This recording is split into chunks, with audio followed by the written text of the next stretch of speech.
King Cooper HVAC Chronicles. What up, guys? We got a sequence operation video for a heat pump.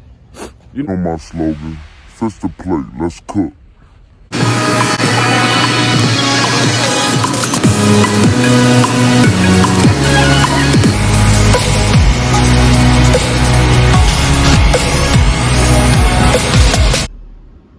King Cooper HVAC Chronicles, welcome back, guys. Welcome back. All right, today we're gonna get straight into the sequence operation for a heat pump. All right, so right here you have your cooling cycle, and right here you have your heating cycle. All right, so I'll draw it out for you guys. You got your condenser, evaporator, all your components, major components of what we gonna be working with. All right, so if you're ready to cook, then the food is already on the stove. So let's get straight into it. All right, guys, I'm back. Thank you for joining this channel. We're gonna get straight into the sequence operation for the cooling cycle, okay? All right, so the cooling cycle is very important, very important. All right, so let's put cooling cycle. Cooling cycle. All right, so you got your cooling cycle. All right, this is your EV compressor.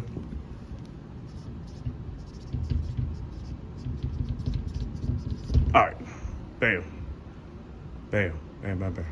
All right, so you have your heat from your room in your house, and the liquid will take that and then come on down to this compressor, right? So your evaporator cord is gonna be in your indoor, all right? And it comes down to your compressor. Then the compressor is interesting because it pumps it out at high pressure, superheated refrigerant vapor. You guys got that?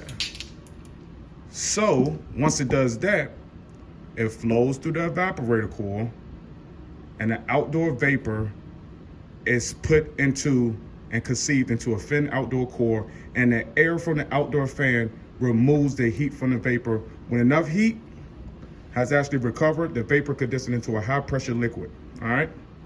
So once the liquid temperature is slightly warmer than the ambient air temperature, then you're gonna get it kind of doing the same cycle. And then this is your expansion valve. So the expansion valve is when it comes all the way through the cycle, and then it actually expands, comes back down, and repeats the same cycle in cooling mode, all right?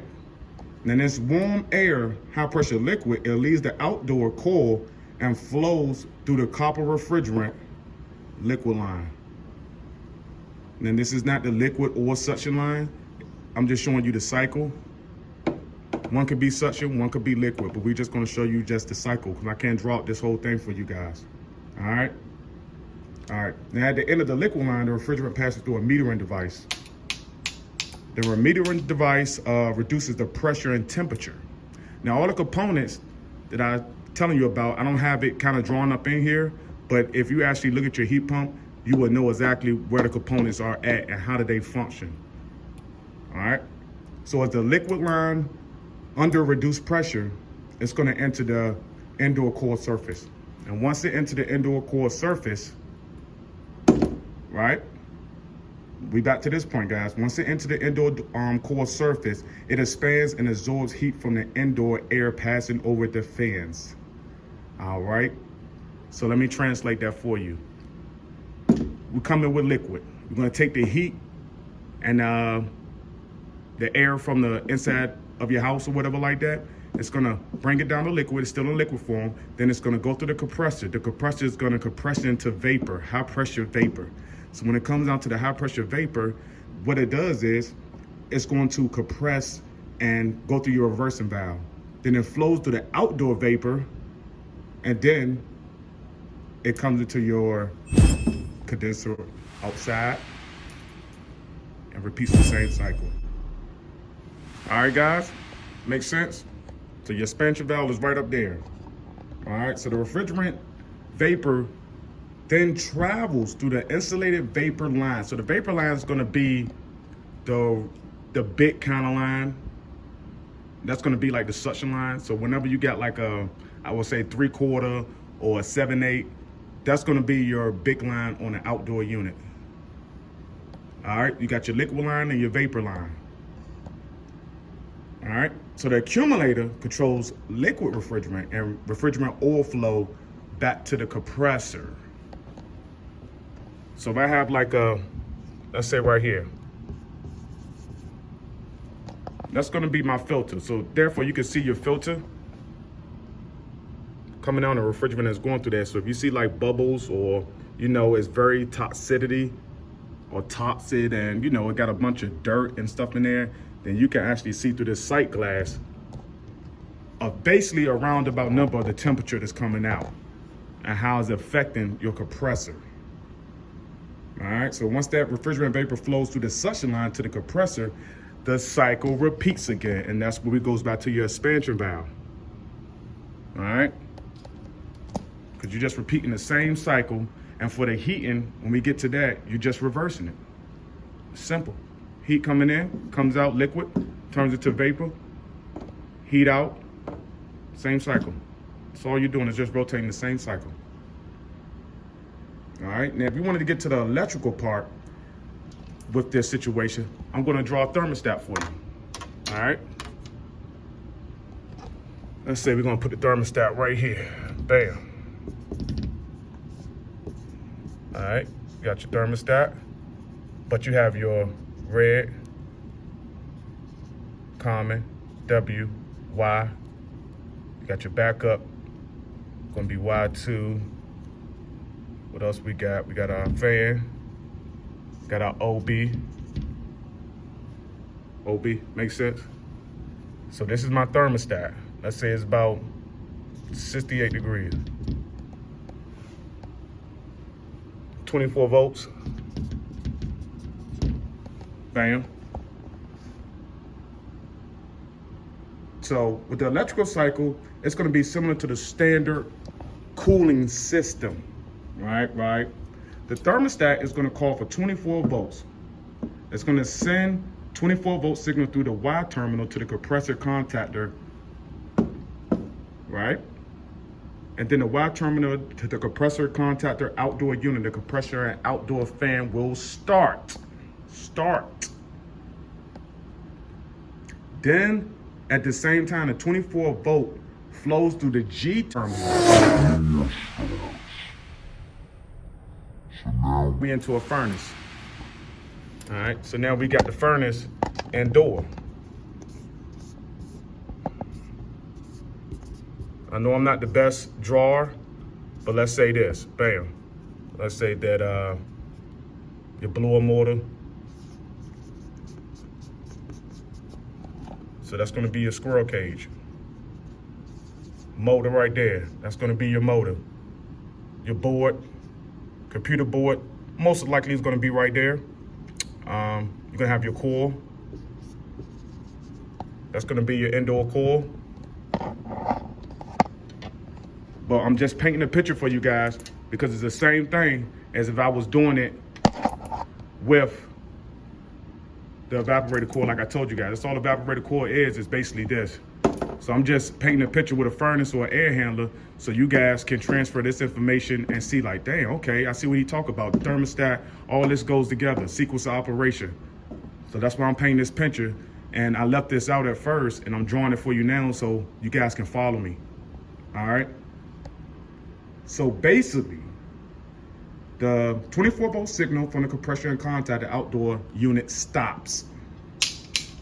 This ends the 24 volt signal to the outdoor blower relay, and the indoor blower stops too. Now the system is off.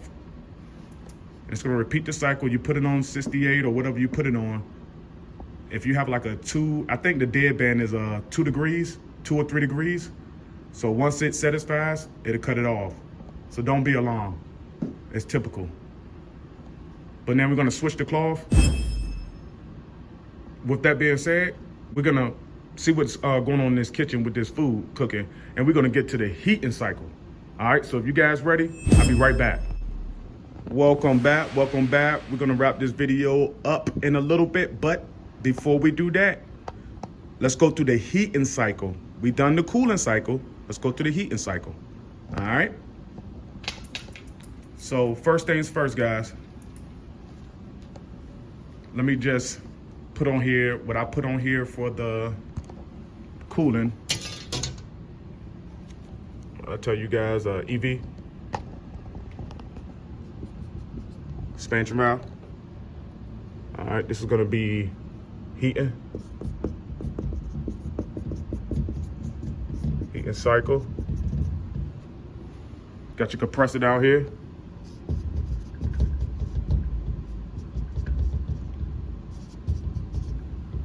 And the reason why I did it kind of red and blue like this, guys, is because I'm just showing you the differential in the refrigerant. You got the hot, you got your cold. So that's why I made this red line. And this is blue, cooling mode, heating mode. So you know what's going through your line is heating. What's going through your line is cooling. Simple. We're just reversing it. That's all we're doing is reversing it. All right. So let's get started, guys. Okay, first things first, the liquid refrigerant absorbs heat in the evaporator from the outdoor air, turning into gas. So then the refrigerant, it's going to come down here and it's going to put through the compressor, which raises the pressure of the gas, increasing the temperature. All right, you see how we're going down here? Follow me, follow me. The hot gas flows through the condenser coils inside the space to be heated, and since it's a higher temperature than the space, it transfers heat to the room and condenses back to liquid. The liquid finally flows back through the valve that reduces the pressure in order to cool it down.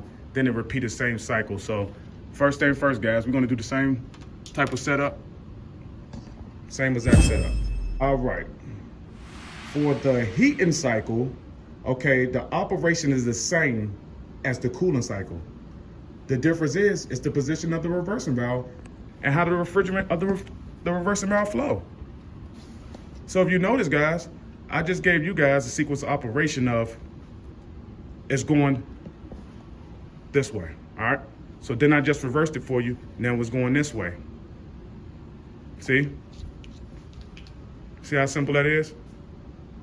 So all you're doing is just going like this. You're going in the cycle this side, you're going in the cycle this way.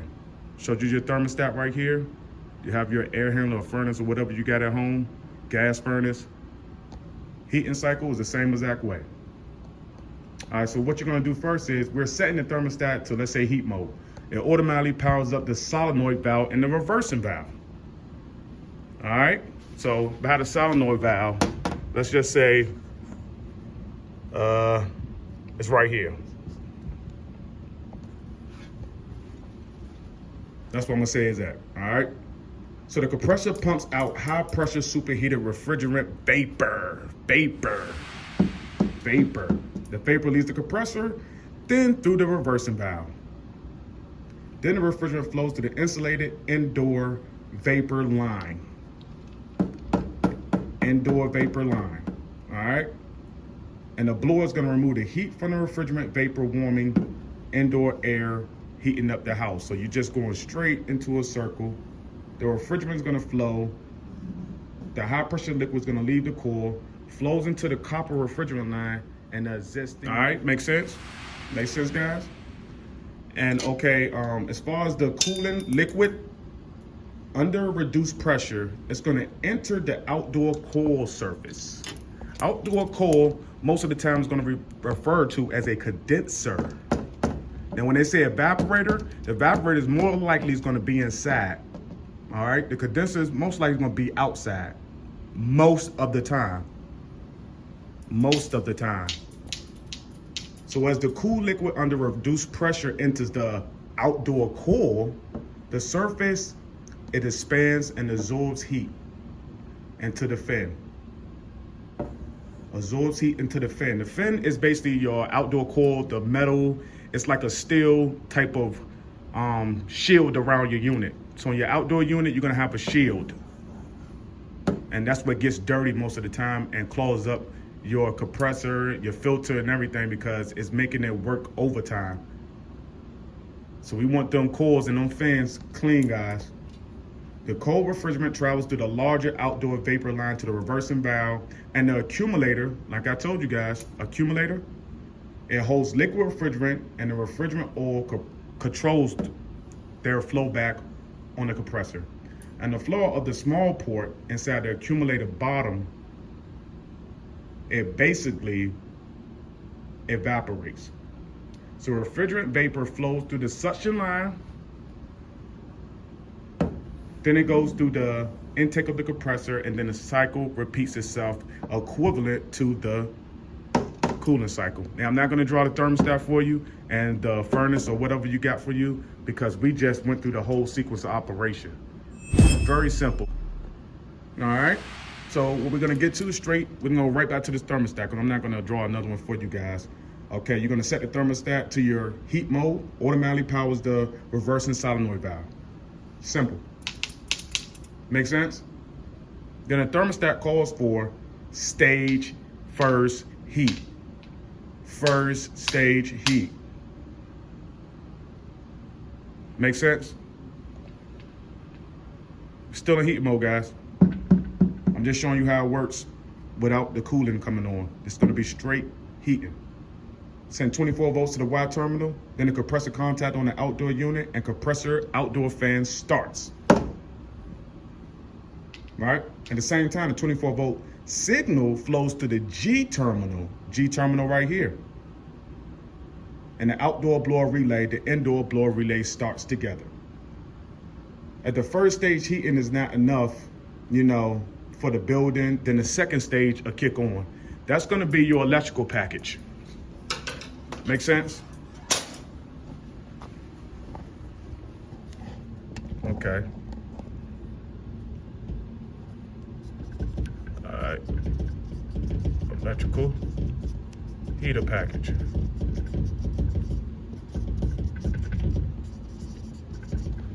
All right. So your electrical heater package, people are like, okay, what's that? What's that? Okay, what you're gonna have is, it's called toasters. What we call in our HVAC terms. So you have your, let's pay close attention. It's gonna look just like this. It's gonna look like some lasagna, but it's gonna be skinny fans and goes inside the top of your coil, or wherever your air handler is at. It's gonna be on the top part. So if you have a air handler and you wanna know where your electrical heater package is, it's gonna be up in the upper level. It's gonna be probably like 1 or 2 screws, 4 screws, and that's gonna kick on when your heat pump at 32 degrees can't keep up. See that? Make sense? So when it can't keep up, your electrical heater package is coming on. Now your electrical bill gonna go up a little bit more, but hey, you protecting the what? I'm gonna see can you guys answer that. What you protecting? You protecting that compressor.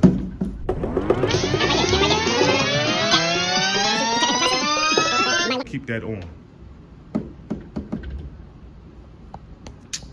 So if all this makes sense to you guys, I'm gonna conclude this video, but I want you guys to take this seriously, because some of this stuff can be prevented, and it's a shortage of HVAC techs out here now due to the pandemic. So if any advice and anything I can help you guys with, we're gonna eat out here. So my slogan, fist the plate, let's cook. Last but not least, all right, the sequence of operation for the cycles on the electrical elements, it adds more heat to your indoor air stream. So as the building warms, the second stage calls for heat. Now what happens with the thermostat is that this breaks the 24 volt signal to the W2 terminal and de-energizes the heating relay. Simple, guys. This breaks the 24 volt W2 terminal, de-energizes it, the electrical heat element cycles off. This ends the 24 volt compressor contact and outdoor unit stops.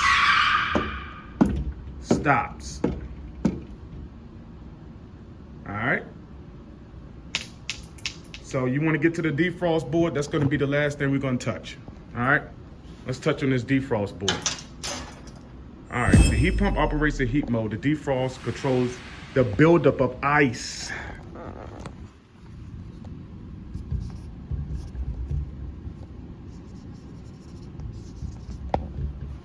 That's what the defrost board do, guys. Buildup of ice.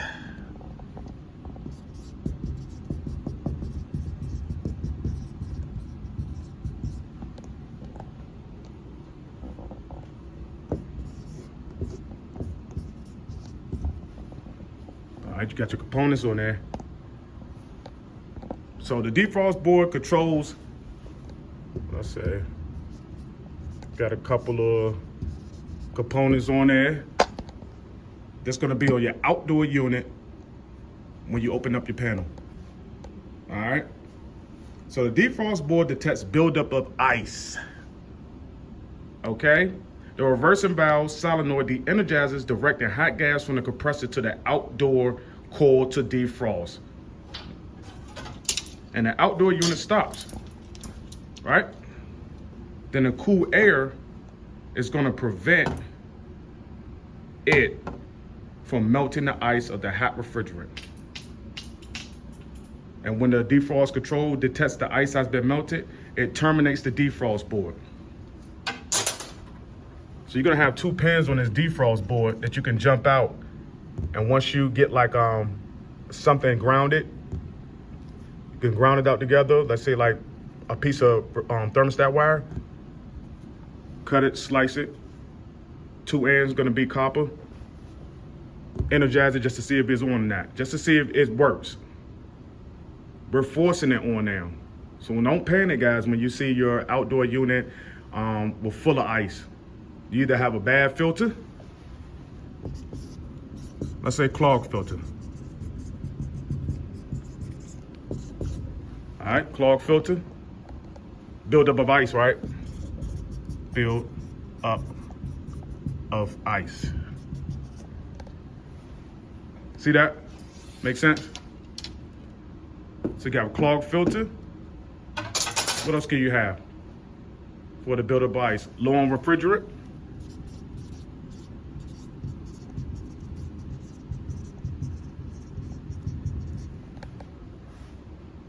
Make sense? We got another one. We got any more? Number 3. Let's see what else we got. Dirty outdoor coil. Outdoor coil. Dirty. Now the reason why I just said this is a couple of more too, but I'm gonna just give you these for right now because all of this is gonna affect the defrost board. That's the reason why I'm telling you guys about this. Defrost board has to do its operation. Once it's sensed that it's not working properly or you have a malfunction in it, you're gonna have some problems. All right, make sense?